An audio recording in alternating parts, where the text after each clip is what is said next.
세 번째 만남인데 혹시 기억하시죠? 예. 예. 아, 최근 이단 신천지는 내부적으로 많은 변화를 겪고 있습니다. 이제 코로나 상황 때문에 그렇죠. 우리도 이렇게 예배를 드림에 있어서 불편함이 있지만 신천지는 이 코로나 사태로 인해서 그들의 정체가 확연히 드러나는 그런 큰 전환점을 맞이했습니다. 특별히 이제 여러분도 언론을 통해서 보셨겠지만 이만희 교주에 관한 재판이 있었습니다. 횡령 부분은 유죄를 선고받았습니다. 그리고 건조물 침입, 업무 방해 이런 건 유죄인데요. 문제는 이제 간염병 예방법 이것이 이제 무죄가 선고가 됐습니다. 그래서 교주 이만희는 이제 구속을 면한 상태죠. 아직 재판이 뭐 다 끝난 건 아닙니다만은 어쨌든 1차 선고에서는 무죄가 선고가 돼서 신천지는 내부적으로 잔치집 분위기였습니다. 구속을 면했기 때문이죠. 그러던 차에 그 신천지 최고 간부들이 이제 집화장들입니다. 집화장들. 12집화장이 있는데요. 이만희 교주가 감옥에 있는 사이에, 구치소에 있는 사이에 명령 불복종하는 사건이 일어났습니다. 그래서 몇몇 집화장들이 이제 근신을 당하고 또 자리에서 내려오고 이런 사건이 벌어졌는데요. 사실 신천지에서 집화장은 최고 간부거든요. 그런데 교주 이만희 씨의 명령을 불복종했다 하는 것은 내부적으로 균열이 일어나고 있다는 반증이죠. 그래서 상당히 크게 좀 흔들렸으면 하는 기대는 있었는데 그 역시 잘 마무리가 지금 돼 가고 있는 그런 입장입니다. 사실 명령 불복종을 좀 더 들여다보면 결국 이만희 교주가 주장하는 육체 영생을 못 믿은 거죠. 그러니까 이만희 교주 사후를 이 집화장들이 간부들이 걱정을 한 거예요. 걱정. 이만희 교주가 죽으면 어떻게 되나? 죽음 이후에 우리가 뭔가 준비해야 되지 않나 하는 그런 나름 이제 회의를 한 거죠. 여러분 안타깝죠. 보면 신천지 신도들은 이만희 교주의 영생을 믿거든요. 육체의 영생을 믿거든요. 근데 최고의 간부들은 이만희 죽음을 걱정하고 있다는 거죠. 근데 입으로는 교주 이만희 씨 영생을 가르치고 있는 이런 앞뒤가 맞지 않는 지금 신천지 분위기죠. 신천지는 해마다 이제 표를 만듭니다. 표. 38년째인데 올해가요. 38년도 표가 불변의 믿음, 승리해 이런 표를 정했습니다. 불변의 믿음, 승리해.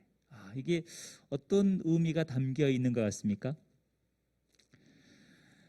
외부에서 언론을 통해서 또 정통교회가 아무리 신천지가 사이비 이단이다, 뭐 사악한 집단이다, 코로나 확산의 주범이다 이렇게 아무리 떠들어도 그들의 믿음은 변하지 않겠다는 강한 의지가 반영된 표입니다.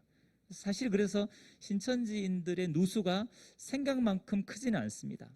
원래 코로나 전에 신천지 신도만 24만 명, 그리고 센터 수강생이 한 6만 명, 도합 한 30만 명이었습니다. 코로나 사태 터지고 센터 수강생은 거의 뭐 80%, 90%가 탈락됐습니다. 신천지 신도들은 약 3, 4만 명 정도가 탈락됐습니다. 지금 인원이 약 20만 명 정도이기 때문에 생각만큼 많은 누수는 없었다는 거죠. 그게 나름 이제 신천지도 조직 관리가 잘 된다는 의미죠. 그래서 원래 특별히 이제 승리의 불변의 믿음 이런 표를 통해서 사람들을 독려를 하고 있습니다. 신천지는 그 이미지를 변신시키기 위해서 다양한 봉사활동을 하고 있습니다. 혈장을 4,000명이 공유했거든요. 4,000명이. 그리고 코로나 한참 심할 때 마스크라든지 겨울에는 목도리 같은 거 손수 다 떠서 소외계층, 가난한 사람들에게 나누면서 나머지 어쨌든 신천지가 건재함을 그리고 아직도 단결돼 있음을 보여주기 위해서 언론을 통해서 많이 이미지를 변신하려고 자원봉사 활동에 집중하는 모습이었습니다. 그 와중에도 신천지는 전도학교를 개설했고요. 전도학교를 개설해서 훈련을 하고 있는데 대면이 아니라 다 비대면이죠. 줌 영상을 통해서 교육을 진행을 했습니다.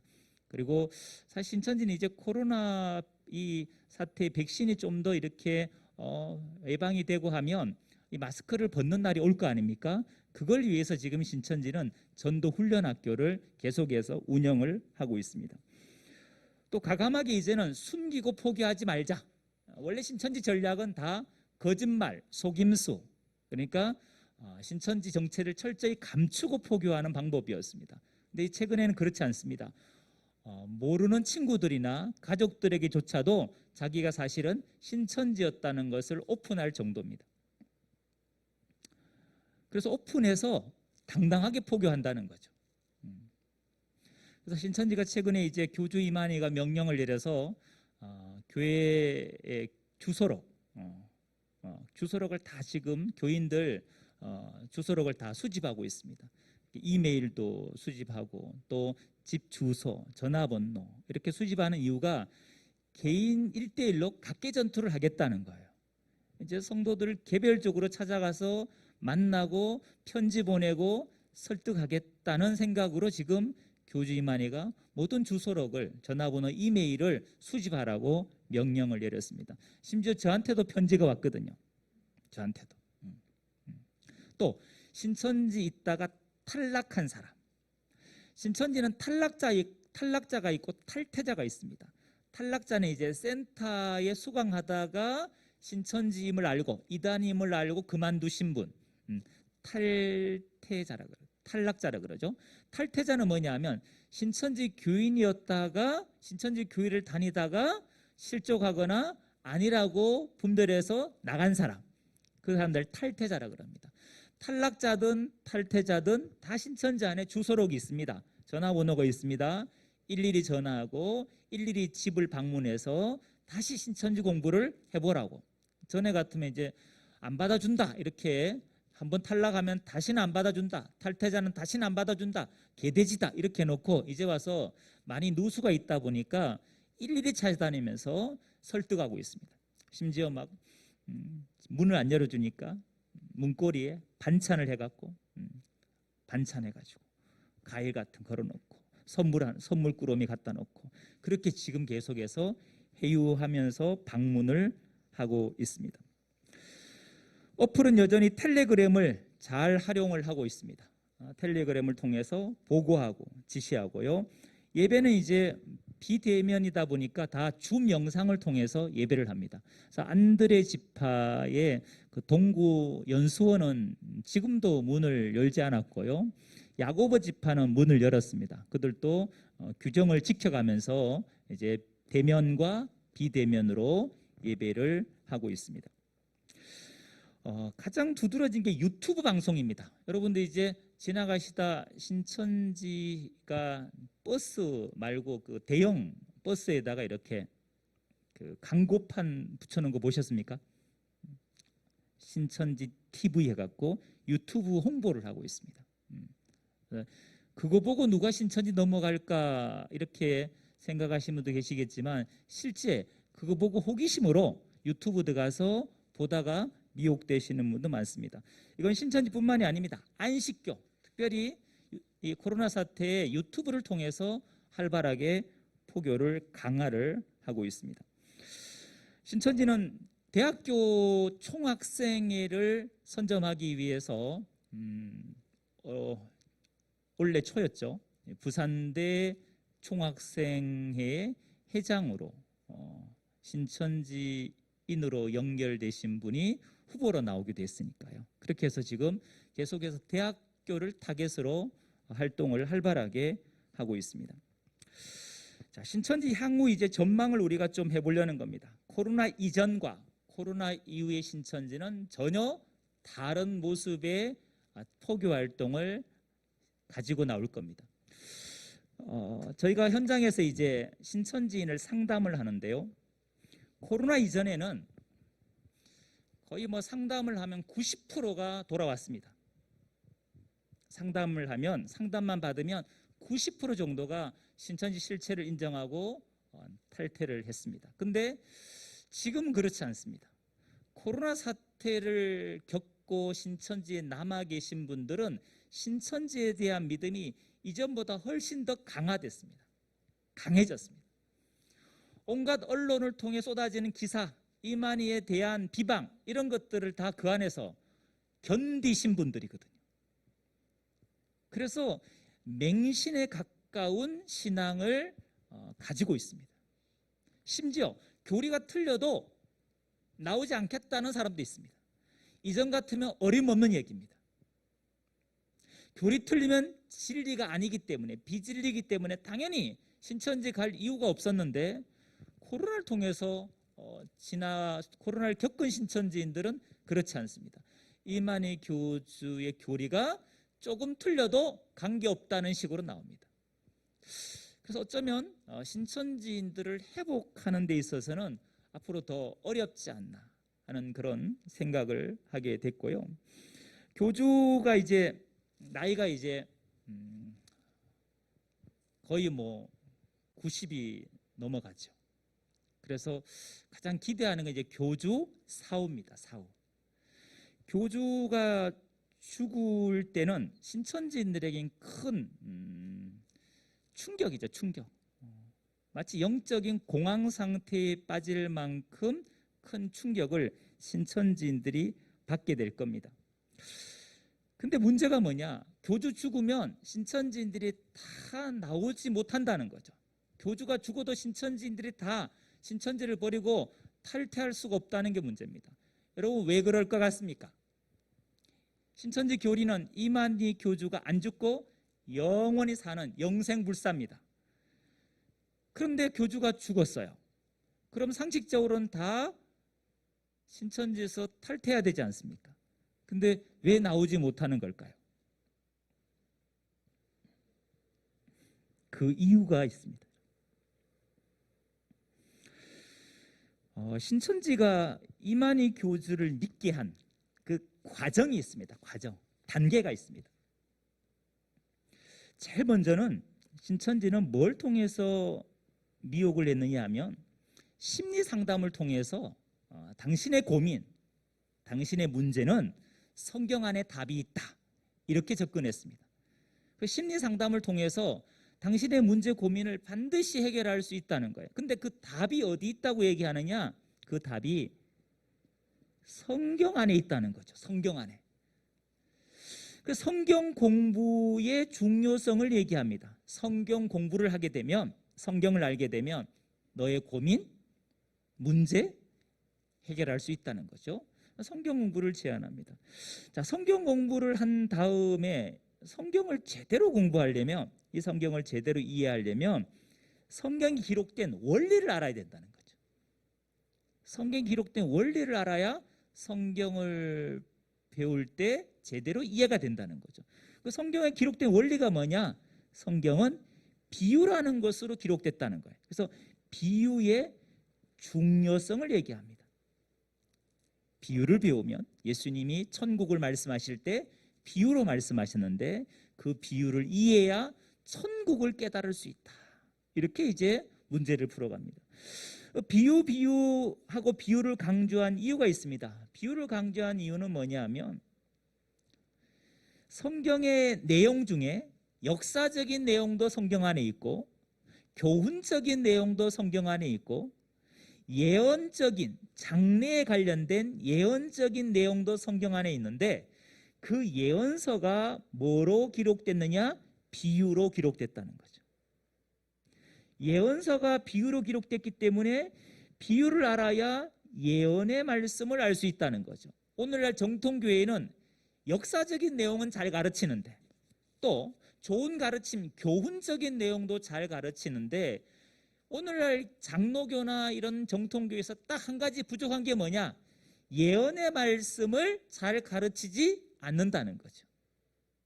다른 건 다 잘 가르치는데 예언의 말씀은 잘 못 가르친다는 거죠. 또 안 가르친다는 거죠. 그 예언서의 꽃이 뭐냐? 예언서의 꽃이 요한계시록이라는 거예요. 요한계시록이 사실은 예수님의 재림과 밀접한 관계가 있고 세상 끝에 될 일을 기록한 건데, 이 계시록이라는 예언서를 잘 교회에서 안 가르치고 있다는 거죠. 너무 중요한 책인데 요한계시록은 알파 오메가라면 마지막 사건을 담고 있기 때문에 하나님 역사가 마지막에 어떻게 끝날 것인가, 이걸 담고 있는 게 계시록인데 계시록을 잘 안 가르치니까 재림을 제대로 성도들이 준비할 수 없다는 거죠. 말로만 깨어 있으라 할 게 아니고 재림 때 어떻게 깨어 있어야 되는지 구체적으로 계시록을 열어서 가르쳐 줘야 되는데 이 문제에 대해서 너무 소홀하다고 얘기합니다. 계시록이 너무 중요하다는 거예요. 자, 이 계시록을 왜 중요하다고 강조했냐? 이유가 있습니다. 계시록이 때가 되면 이루어진다는 거죠. 이루어지는 것을 그들은 어떻게 표현하느냐? 이렇게 표현합니다. 실상이라고 표현합니다. 계시록이 이루어진 실상이 있다는 거죠. 실상. 요한계시록에 중요한 사건 딱 세 가지가 있는데 그 세 가지 사건이 실상으로 나타난다는 거예요. 그 세 가지가 뭐냐? 세 가지가 계시록 1장 20절, 계시록 17장 7절, 계시록 10장 7절에 가면 비밀이란 단어가 나온다는 거예요. 일곱 별의 비밀, 일곱 별 일곱 금촛대의 비밀, 일곱 머리 열뿔 짐승의 비밀, 일곱째 나팔 소리의 비밀, 이렇게 세 가지 비밀이 나오는데 일곱 별, 일곱 교회, 일곱 머리 열뿔 짐승, 일곱째 나팔. 일곱 별은 배도의 비밀, 일곱 머리 열뿔 짐승은 멸망의 비밀, 일곱째 나팔은 구원의 비밀, 이렇게 세 가지 비밀이 있다는 거예요. 그래서 일곱 별이 때가 되어서 실상으로 나타났다는 거예요. 계시록의 일곱 별이, 일곱 사자가, 일곱 교회 사자가 나타났다는 거예요. 어디에 나타났다고 얘기하느냐? 신천지는 경기도 과천에 나타났다는 거예요. 언제? 1966년도 경기도 과천에 계시록 2장 3장 일곱 사자가, 일곱 교회 사자가 나타났다는 거예요. 에베소 교회 사자는 유재열 씨, 싸이 장인 유재열 씨가 에베소 교회 사자, 그와 함께했던 일곱 사람이 일곱 교회 사자라는 거예요. 유재열, 김창도, 김영애, 정창래, 신종환, 신광일, 백만봉, 일곱 사람이 계시록에 나오는 일곱 교회 사자의 실상이라는 거예요. 지금 경기도 가천 서울랜드 자리 그 청계산 밑에 장막성전이라는 간판을 걸고 신흥교단, 신흥이단이죠. 이단으로 역사했던 유재열 씨가 바로 계시록의 일곱 교회 중에 에베소 교회라는 거죠. 그 다음에 이 장막성전을 개혁하기 위해서 가셨던 기성교회 목사님 일곱 분이 일곱 머리 짐승이라는 거예요. 오평호 목사님, 김정도 목사님, 김봉감 목사님, 원세호 목사님, 백동선 목사님, 이런 일곱 분을 일곱 머리 짐승이라 그럽니다. 일곱째 나팔은 누구냐? 신천지 교주 이만희 씨가 일곱째 나팔이라는 거예요.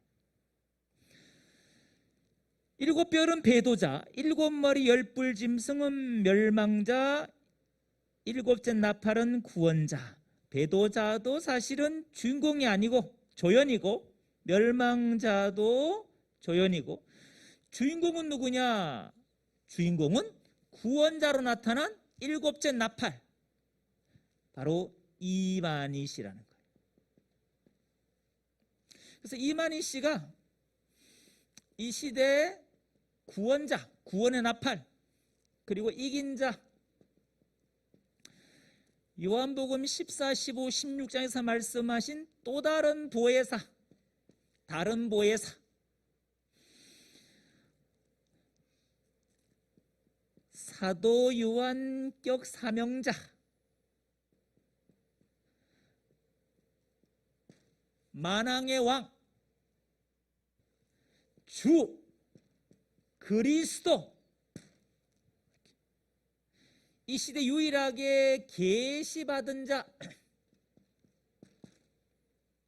이렇게 이만희 씨를 가르치고 있고, 이러한 존재로 이만희 씨를 믿는 것이 바로 제일 중요하다. 결국 목적지가 있죠. 처음에는 뭐 심리 상담, 친분을 통해서 뭐 밥 사주고 커피 사주고 고민을 해결해 줄 것처럼 그렇게 친절을 베푼 그 마지막 목적은 이만희 씨를 이 시대 구원자로 믿게 하는 거죠.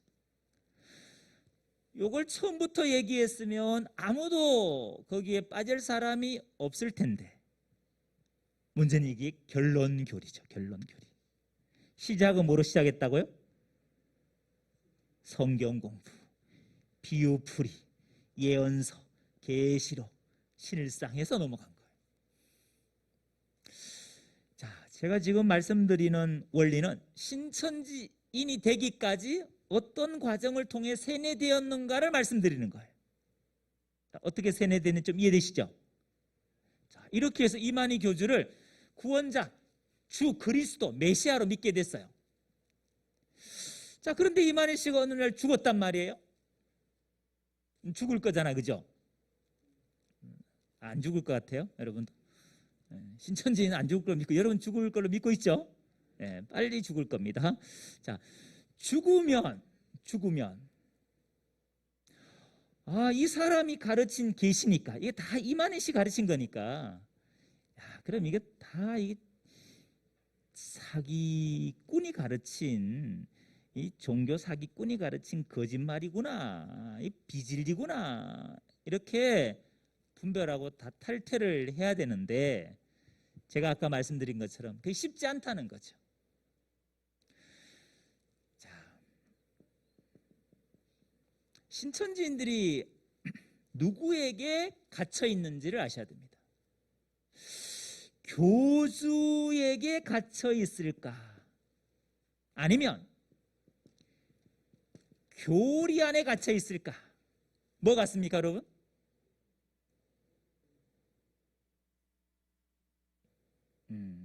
이만희 교주를 믿으니까 교주에게 갇혀 있는 것, 교주에게 종로로 타는 것 같지요, 여러분?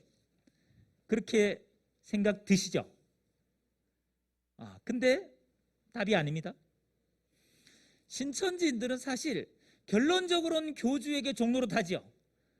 그러나 교주를 믿게 된 게 뭐 때문인지를 아셔야 됩니다. 교주를 믿게 된 게 교리 때문입니다. 교리. 그래서 여러분, 교주가 죽어도 뭐는 살아있느냐? 교리는 살아있습니다. 신앙촌에, 전도관에 박태선 장로 교주가 죽으니까 여러분 신앙촌이 무너집니까? 성장세는 꺾였죠. 맞아요. 더 이상 성장하지 않아요, 교주가 죽으면. 그러나 교세는 조금씩 누수가 돼도 아직도 건재합니다. 여러분, 1신앙촌, 경기도 부천 다 문 닫아 없어졌어요. 2신앙촌, 남양주 덕소 없어졌어요. 남아있는 게 어디입니까? 기장, 제3신앙촌 가보셨습니까? 여전합니다. 여전합니다. 여러분이 드시는 요구르트, 여러분 런 안 사 드시겠죠? 생명물 두부 안 사 드시죠? 혹시 드세요, 몰래? 여기 시장에 있는 신앙촌 상에 안 가시죠? 그 시온 참기름이 아무리 고소해도 그거 드시면 안 돼요, 여러분. 시온 양말 그거 아무리 질이 좋아도 쓰시면 안 된다고, 여러분. 그게 그 교세를 유지하는 하나의 방편이잖아요, 여러분. 다 그 돈이 다 글로 흘러가잖아요, 여러분. 여러분, 천부교회라 그러면 지금은 천부교회라 그럽니다, 신앙촌이. 여러분 아직도 건재합니다, 여러분. 유튜브 들어가셔서 천무교회 행사 클릭해 보십시오. 체육대 한번 보세요. 화려하게 아주 또 열심히 잘하고요. 이 세대들이, 다음 세대들이 벌써 세뇌가 됐습니다. 어린아이들이, 그 자녀들이 다 세뇌가 돼서 그대로 천부교 신앙촌 출입하면서 여전히 그 교세가 유지되고 있다는 겁니다. 제가 거기서 얻은 힌트죠. 교주 죽어도 결국 교리는 살아있구나. 그 신도들은 교주한테 매인 것처럼 보이지만 사실은 그 교리 때문에 교주를 믿게 됐거든요. 그래서 이런 교주 죽어도 교리는 살아있습니다. 그리고 살아있는 그 교리에 그들은 종노릇하게 되어 있습니다. 못 벗어납니다. 헤어나오질 못합니다. 이런 거예요. 이분이 진짜 이긴 자가 아니면, 이분이 진짜 보혜사가 아니면, 계시받은 자가 아니면, 그럼 진짜 계시받은 자가 누구지? 진짜 이긴 자는 누구지? 진짜 보혜사는 나타나야 될 거 아니야? 이런 거예요. 이 교리의 틀을 못 깨니까 그 틀 안에서 여전히, 그런 관점에서 여전히 또 다른 이긴 자, 또 다른 보혜사, 또 다른 구원자를 기다리는 거예요. 그래서 누가 내가 보혜사야 이러면 이 사람이 진짠가 이러는 거예요. 그래서 신천지에서 나온 여러분, 신천지 아류들이 많아요. 아류들. 이만희를 보혜사로 섬기다가 나와서 나도 한번 해봐야지. 여러분, 교주들은 보면요, 안타깝지만 교주는 유형이 딱 두 가지 같아요. 알고 해먹는 놈, 몰라서 하는 놈. 무슨 말이냐면 교주 중에 조금 불쌍한 인간들이 있어요. 어떤 인간이냐면 자기는 진짜 성령을 만났다는 거예요. 진짜 하나님을 만났다는 거예요. 환상 가운데 만났다는 거예요. 그리고 분명히 그분이 자기한테 얘기했다는 거예요. 네가 보혜사라고, 네가 증인이라고, 네가 이 시대 구원자라고 분명히 들었다는 거예요. 그리고 책도 주셨고 자기는 책을 받아먹고 내가 이 시대 구원자 계시받은 자라고 보혜사라고 당당히 가르친다는 거예요. 자, 이런 교주는 진짜 뭔가를 봤을까요? 못 봤을까요? 진짜 봤어요. 봤는데 뭘 분별 못한 거냐? 뭘요? 그렇죠. 사탄이 광명한 선서로 가장에서 나타난 걸 분별 못한 거예요. 그렇게 분별 못해서 마귀 사탄에게 종노릇하는 교주가 있어요. 그런 사람들은요, 말할 때마다 확신 있게 얘기해. 확신 있게. 왜? 뭔가 보기는 봤거든, 듣기는 들었거든요. 여러분, 우리 다미성교회 92년 10월 28일 휴거 얘기했잖아요. 여러분, 그게 여러분 들었을까 안 들었을까? 10월 28일을 진짜 들었어요. 진짜 들었으니 확신 가운데 얘기하는 거예요. 확신 가운데. 여러분, 이 사람도 듣고 저 사람도 들었기 때문에 그걸 그들은 믿은 거예요. 그걸 분별 못한 거죠. 그게 미혹이라는 거야. 사탄이 미혹했다는 걸 분별 못한 거거든요. 영을 분별 못하면 그럴 수 있거든요. 여러분,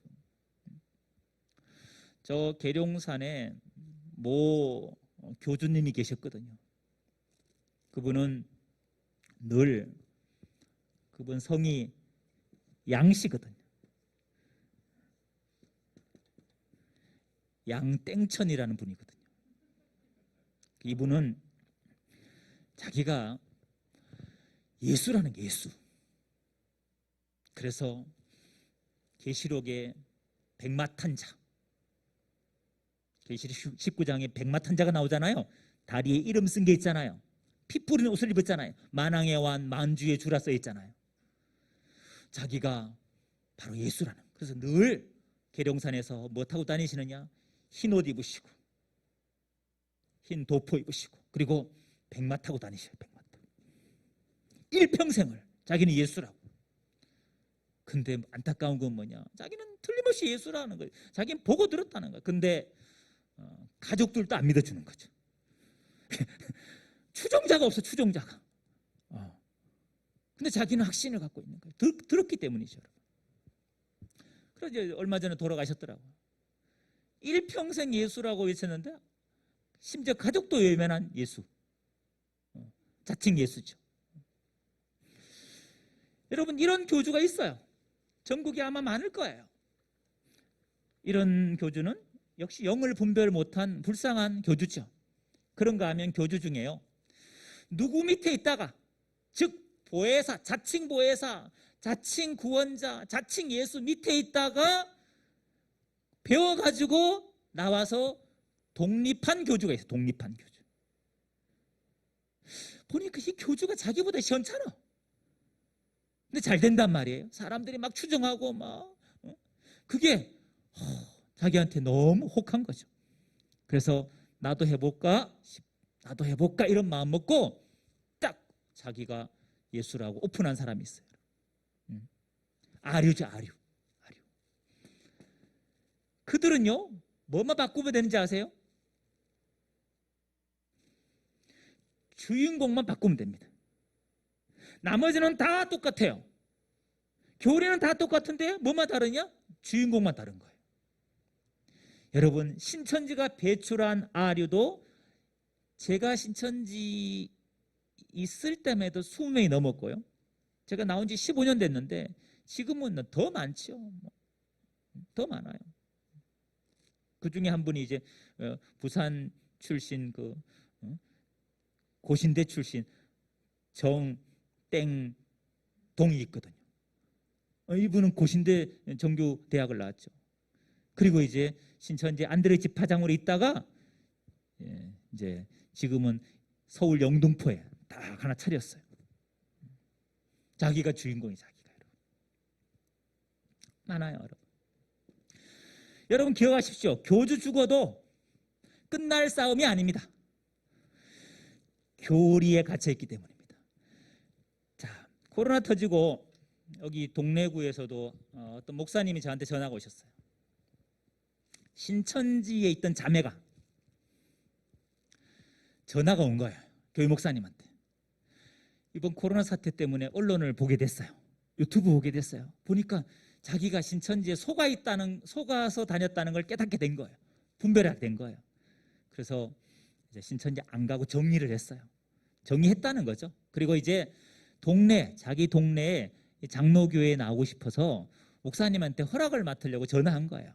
그래서 사실은 코로나 때문에 교회가 외부인 함부로 못 들이잖아요. 그래서 목사님은 전화해서 자기는 신천지 몇 년 다니다가 이번 코로나 사태로 분별하고 나와서 다시 신앙을 이어가고 싶은데 이 교회에 나와도 되겠습니까? 하고 문의한 거죠. 문의.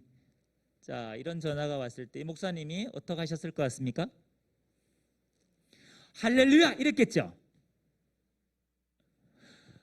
기쁜 마음 반, 걱정 반, 걱정. 혹시 이 자매가 혹시 신천지 추수꾼으로, 신천지 어차피 모임이 안 되니까 그 모임이 안 될 때까지 우리 교회에 나와서 추수꾼으로 또 이중생활하면서 한 사람 한 사람 뒤에서 포섭하고 또 우리 공동체 와서 공동체를 힘들게 하면 어떡할까, 이런 걱정이 있는 거죠. 목사님, 그런 두려움이 있는 거죠. 그래서 저희 상담소에 문의하신 거예요. 목사님께서 검증해 달라고. 여러분, 사실 코로나 사태 터지고 신천지를 스스로 나온 사람이 엄청 많았습니다. 제가 숫자를 다 통계는 못 내봤습니다만은 저희 상담실을 통해서도 거의 한 50명, 60명 정도는 스스로 연락 온 사람이에요. 자기 스스로. 그럼 전국적으로 따지면 이것도 몇천 명이 될 거예요. 그럼 이런 사람은 스스로 분별해서 나온 사람 맞아요. 근데 나와도 이게 진짜 순수한 사람인지 아니면 이게 또 위장한 신천지 추수꾼인지 정통교회에 온다 그래도 마음 편하게 못 받는 거죠. 무슨 말이냐, 여러분, 교회가 검증할 수 있는 시스템을 갖춰야 됩니다.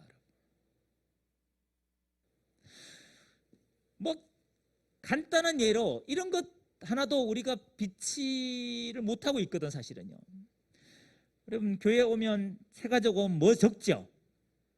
등록카드 적죠? 그럼 신천지 있다 왔다 그러면, 신천지 다니다 왔다 그러면 등록카드가 좀 달라야 되거든요. 신천지 가게 된 과정이 있다고요. 예를 들면 신천지 포섭될 때 어떤 방식으로 포섭됐는지, 심리 상담인지, 뭐 웹툰 작가인지, 아니면 뭐 인터뷰인지, 막 여러 가지 있다고요. 뭐 귀걸이 만들기인지, 뭐 다 있다고요. 아니면 인문학 강의인지 뭐 있다고요. 가게 된 과정을 좀 자세하게 써야 됩니다. 그리고 신천지 가면 다 기수가 있어요. 몇 기, 센터 몇 기. 그런 그 기수 동기생도 있고요. 가르친 강사도 있고 전도사도 있고, 복음방 할 때 복음방 교사도 있고, 센터 있을 때 옆에 잎사귀 나를 관리한 사람도 있고요. 또 신천지 교회 가면 새신자 동기들이 있고요. 또 부서에 편입되면 구역장이 있죠, 팀장이 있죠, 부서장이 있죠. 그 이름 명단이 다 있거든요. 또 텔레그램 딱 여는 순간 거기에 모든 정보가 다 들어있거든요. 이런 것들을 구체적으로 자세하게 쓰게 해야 됩니다. 양식에 의거해서. 이걸 가지고 이 사람이 정말 순수한 건지 아니 위장인지 그래도 일부분은 검증할 수 있어요. 이런 시스템이 준비가 안 된 거죠. 그리고 더 중요한 거, 교리적으로는 하나도 정리가 안 됐어요. 신천지 비유풀이가 뭐가 틀렸는지 몰라요. 신천지 성경 공부가 뭐가 틀렸는지 몰라요. 신천지 계시록 해석이 뭐가 잘못됐는지 모른다고요. 이런 것들을 하나하나 바른 것으로 분별하게끔 만들어줘야 돼요. 그래서 이게 쓰레기 같은 교리라는 것을 분별하게 해줘야 되는 거죠. 그래야 또 누군가가 계시받은 자다, 보혜사다 했을 때 아, 이놈도 똑같은 놈이구나 이렇게 할 수 있거든요. 근데 이게 교리가 분별이 안 되면 또 누군가의 아류를 따라가게 되어 있다는 거죠. 다행히 그 자매님은 저희가 상담소에서 상담을 해보니까 정말 순수하게 돌아오신 분이에요. 그래서 저희가 상담을 통해서 확인해서 지금 아마 이 교회에 잘 출석을 할 겁니다. 여러분,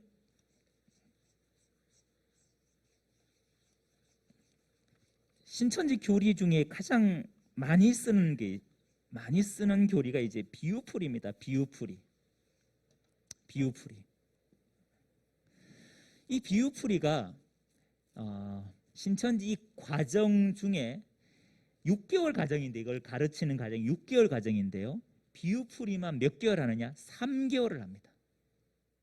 6개월 과정, 절반이죠. 결국 신천지는 비유로 성경 보는 관점을 바꿔놨습니다. 비유풀이로 성경 보는 관점을 180도 바꿔놨습니다.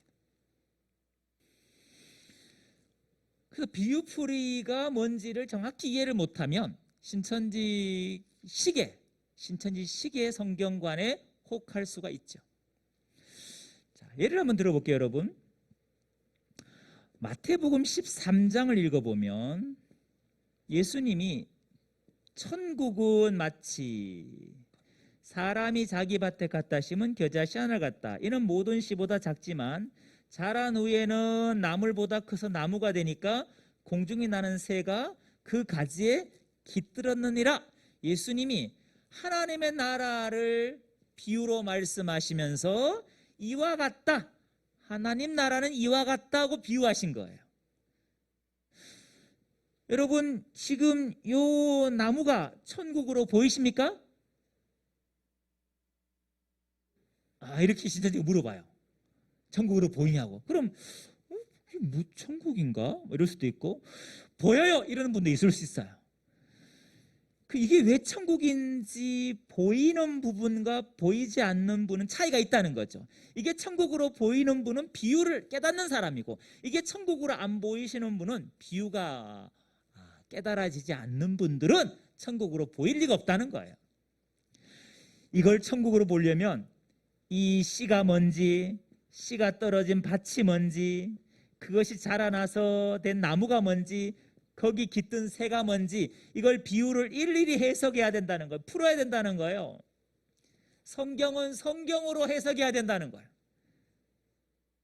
이단이 쓰는 표현 중에 아주 좋은 표현이에요. 성경은 성경으로 해석해야 된다. 듣기 어때요? 맞는 말이잖아요, 여러분. 그럼 성경을 성경으로 해석해야지 뭐로 해석합니까? 그렇죠? 자, 이단들이 쓰는 표현들이 이게 다 그런 건 아니지만 일부 들어보면 야, 좋은 표현 이런 게 있어요. 자, 이걸 성경으로 해석한다는 거예요. 씨는 비유, 그 씨의 뜻은 말씀. 어디에? 누가복음 8장 11절. 이 비유는 이러하니라. 씨는 하나님의 말씀이요. 씨는 하나님의 말씀이요. 예수님이 말씀을 뭐로 비유했다고요? 씨로 비유했다는 거예요. 씨는 좋은 씨가 있고 가라지가 있고, 말씀도 진리가 있고 비진리가 있고, 이런 식이에요. 자, 밭은 뭐냐? 씨는 밭에 뿌려지겠지만 말씀은 우리 마음에, 사람의 마음에 전해진다. 그래서 사람의 마음을 성경은 밭이라고 비유했다는 거예요. 좋은 땅은 착하고 좋은 마음으로 말씀을 듣고 지키어 인내로 결실했다. 착한 마음, 좋은 땅, 옥토. 사람의 마음은 몇 가지 마음이 있어요? 밭의 종류는 몇 가지가 있습니까? 4가지. 길가, 돌밭, 가시밭, 옥토. 사람의 마음은 4가지. 나무는 뭐냐? 나무는 목자라는 거야. 목자. 어디에? 요한복음 15장 1절. 예수님이 나는 참 포도 나무다. 예수님 포도나무, 제자들은 가지. 예수님 목자, 목자를 포도나무, 예수님께 속한 제자들은 포도나무 가지로 비유했다는 거예요. 새는 뭐냐? 새는, 날아다니는 새는 보이지 않는 영, 눈에 보이지 않는 영을 나르는 날짐승 새로 비유했다는 거예요. 마태복음 3장 16절. 예수님이 세례받고 물에서 올라오는데 성령이 뭐같이? 비둘기. 성령을 비둘기라는 새로 비유했다는 거예요. 이런 식으로 이제 비유를 풀어가는 거예요. 이런 단어 해석이 몇 개냐? 90개를 푸는 거. 90개. 비유한 양식, 떡, 비유한 누룩, 비유한 불, 비유한 물, 비유한 천지 해달별, 비유한 죽은 무덤 생기 부활, 비유한 어린 양의 피와 살, 포도주 감람료. 이런 단어들을 90개 푸는 게 신천지 비유풀이고, 150개 푸는 게 JMS 비유풀이고, 다 똑같아요. 이단들의 공통교리 중 하나가 뭐냐? 바로 비유풀입니다. 비유풀이. 그래서 JMS 정명석이가 비유풀이는 신천지보다 가지수가 훨씬 더 많은 거예요. 훨씬 더 많은 거예요. 통일교의 아류가 JMS거든요. 통일교 원리강론이 또 비유로 보거든요. 자, 이렇게 비유를 풉니다. 여러분, 이런 비유풀이를 가르치면, 비유를 너무 지나치게 강조하면 이단일 수 있는 거죠. 그러니까. 그리고 여러분, 이런 비유풀이는 해석이 맞아요, 틀려요?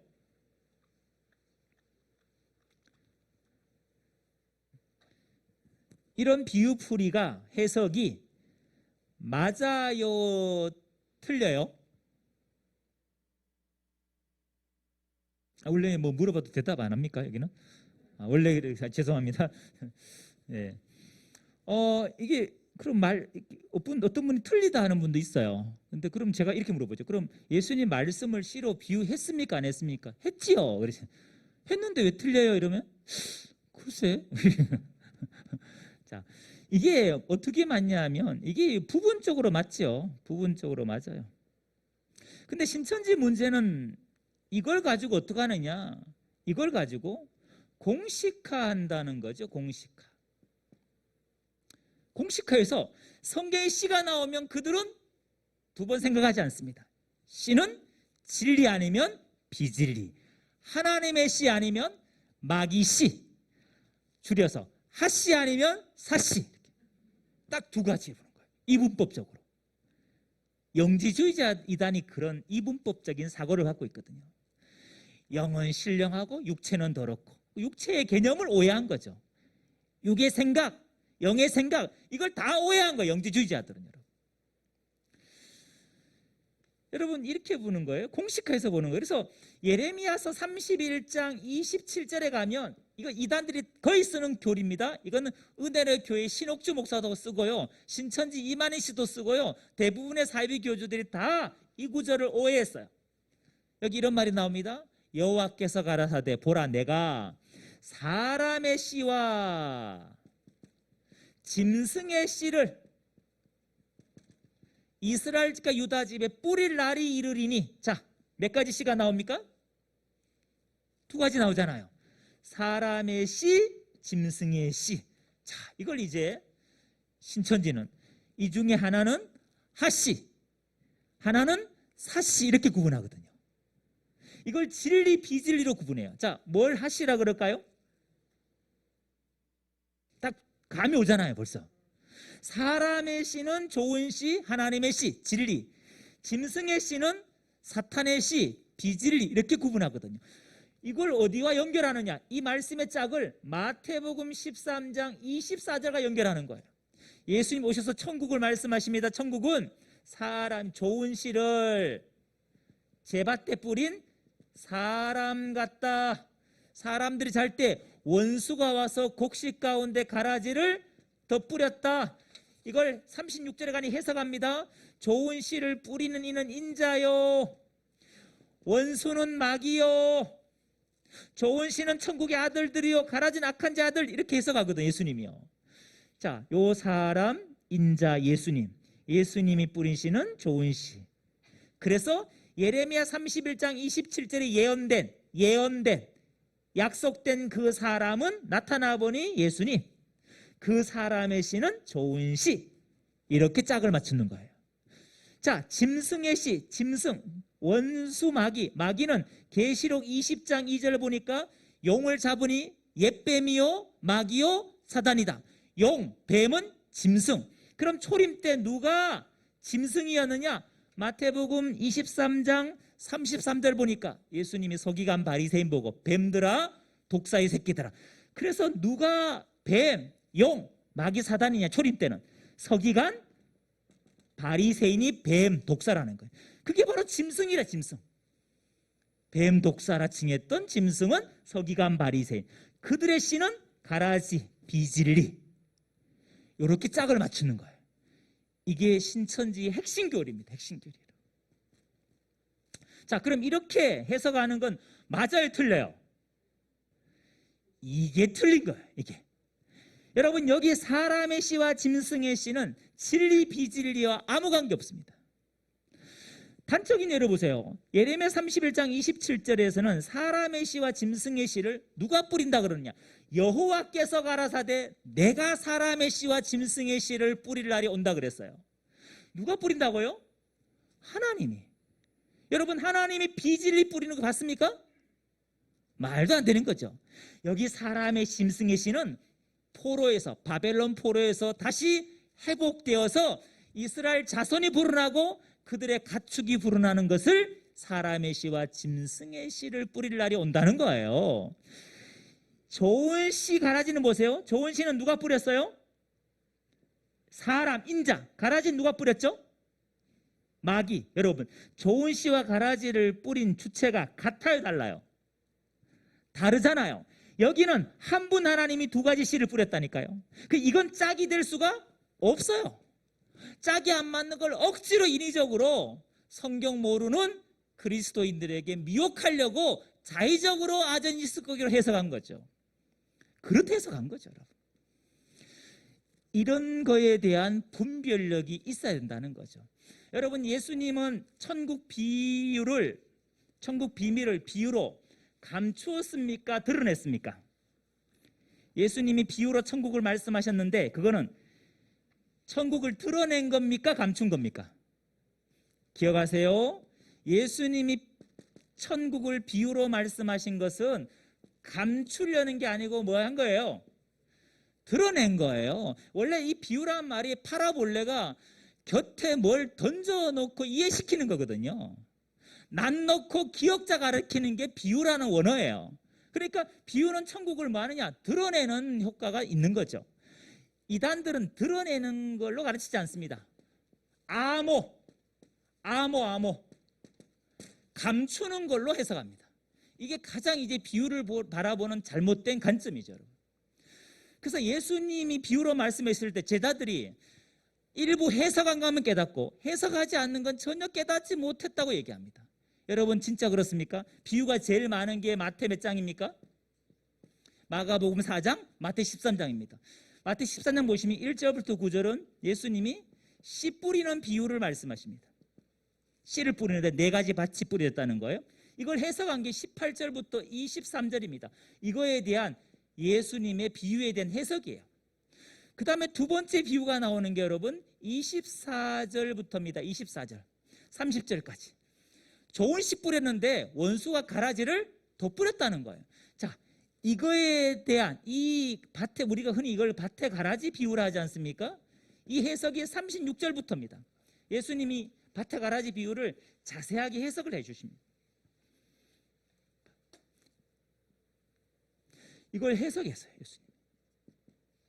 그 다음에 세 번째 비유가 31절, 32절입니다. 천국은 사람이 자기 밭에 갖다 심은 겨자씨 하나를 갖다는 겨자씨 비유입니다. 33절은 천국은 여자가 가루 서말 속에 갖다 넣어 전부 부풀게 한 누룩 같다 그럽니다.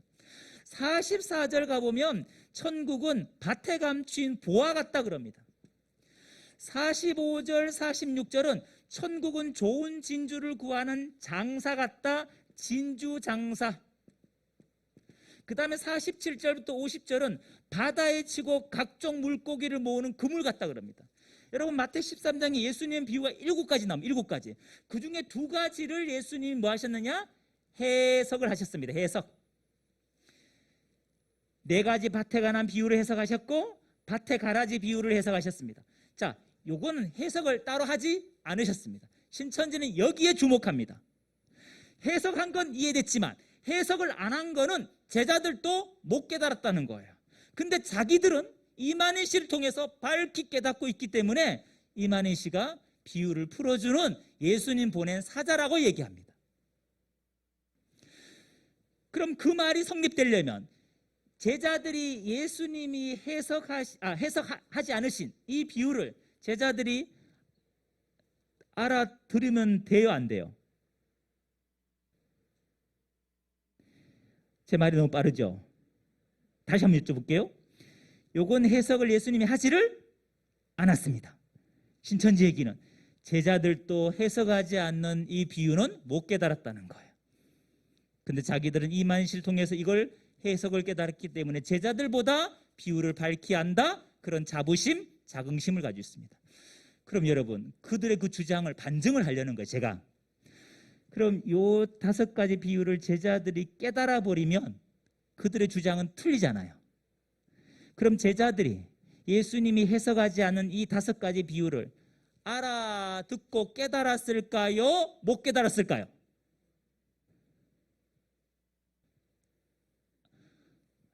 깨달았습니다. 깨달았습니다. 해석하지 않았는데 깨달았어요. 왜? 비유는 뭐 하는 거니까? 비유는 뭐 한 거니까? 드러낸 거니까. 감추는 게 아니고 드러낸 거니까. 그래서 마태 13장 51절에 보면 51절 52절에 보면 예수님께서 보세요, 이렇게 말합니다. 제자들에게 비유로 다 말씀하신 다음에 이렇게 물어봅니다.